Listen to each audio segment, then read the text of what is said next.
दोस्तों, लगभग 2 बिलियन साल पहले बनी ये पहाड़ी दीवार आज देश के लिए सबसे बड़ा खतरा बन गई है। ये है अरावली।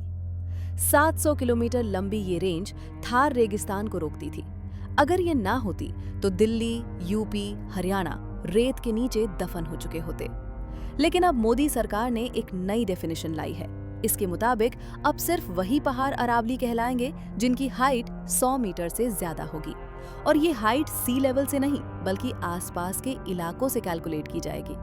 स्कैम यहाँ पर यह है कि अरावली के आसपास के इलाके पहले से ही समुद्र तल से 100 मीटर ऊपर है। इसका मतलब एक पहाड़ समुद्र तल से 190 मीटर ऊपर भी हो तो भी उसे पहाड़ नहीं माना जाएगा।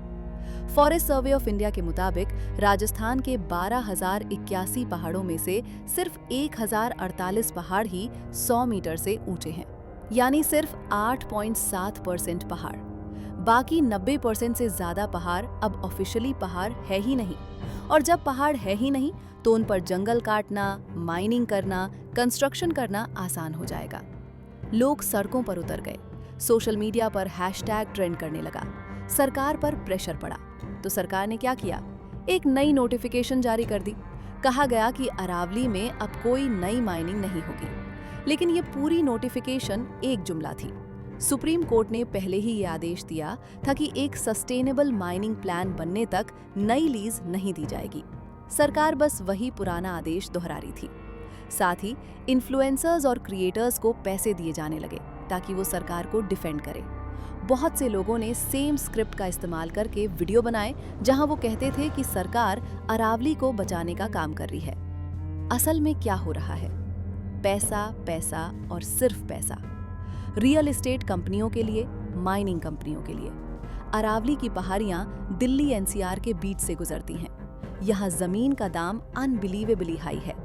पतंजलि ग्रुप ने फरीदाबाद में अरावली की 400 एकड़ से ज्यादा जमीन शेल कंपनियों के जरिए खरीदी है।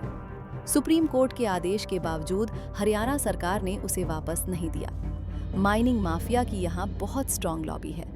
जुलाई 2022 में हरियाणा के एक डीएसपी ने इल्लीगल माइनिंग पर छापा मारा तो माफिया ने उन्हें ट्रक से कुचल कर मार दिया। अलवर में पिछले 50 सालों में 31 पहाड़ खत्म हो गए। माइनिंग की वजह से हरियाणा के 7 जिलों में ज्यादातर अरावली डिस्ट्रॉय हो चुकी है और जहां पहाड़ गए वहां 12 ब्रीच ओपन हो गए। इन्हीं गैप से थार डेजर्ट की रेत अब दिल्ली एनसीआर में घुस रही है। क्लाइमेट साइंटिस्ट ने चेतावनी दी है कि अगर अरावली डिस्ट्रॉय हुई तो कुछ ही दशकों में दिल्ली का क्लाइमेट सेमी डेजर्ट बन जाएगा। अरावली के जंगल ग्रीन लंग्स की तरह काम करते हैं, ऑक्सीजन बढ़ाते हैं, पॉल्यूशन रोकते हैं।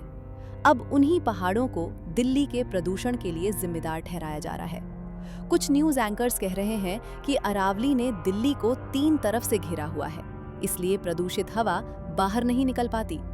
यानी जो पहाड़ पॉल्यूशन रोकते हैं अब उन्हीं को जिम्मेदार ठहराया जा रहा है।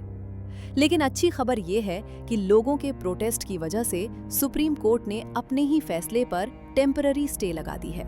अब एक नई एक्सपर्ट कमेटी बनेगी जो इस 100 मीटर वाली डेफिनेशन की गहराई से जांच करेगी।